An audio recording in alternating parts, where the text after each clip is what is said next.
இல்லடா அந்த பாட்டி உனக்கு மொத்தம் கொடுக்கணுமா? இந்த கொடுக்குறாங்க பாரு. இந்த பாட்டியா பல்லு போன வயசுல மொத்தம்லாம் கொடுக்கூடாது சொல்லப்பட்டாமா. ஆஹா தீவிரவாதி வாடா வாடா, என் ரேஞ்சுக்கு மட்டும் வாடா, பொட்டுன்னு சுட்டு பட்டுன்னு தூக்கிறேன்.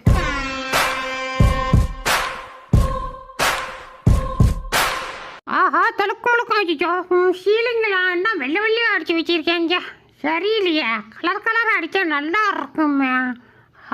புகர் சூப்பராக இருக்கு. பின்னாடியே ஃபாலோ பண்ண வேண்டியதுதான். டேய் அங்கே என்னடா பண்ணுறீங்க? வந்து வேலையை பாருங்கடா. நீ தொட்டு பேச சீக்கிரம் விட்டு போகு ஏன் ஜோரம், வெட்டி கதை பேச வேணாம் வாடா. ஆஹா எம்மா மாரி வாழ போகிறேன். ஏம்மா எனக்கு கொஞ்சோடு கொடுமா. டேய் சும்மாறா. ஏம்மா கொஞ்சோடு கொடுமா. சும்மாறான்றா. ஏம்மா கொடுமா. ஐயா கொஞ்சோண்டு குறைச்சிக்கிறா. ஏம்மா பத்தலமா கொடுமா. டேய் நீ தங்க பிள்ளைல, அம்மாவுக்கு பசிக்குதுடா, சாப்பிட்டுக்கிறது.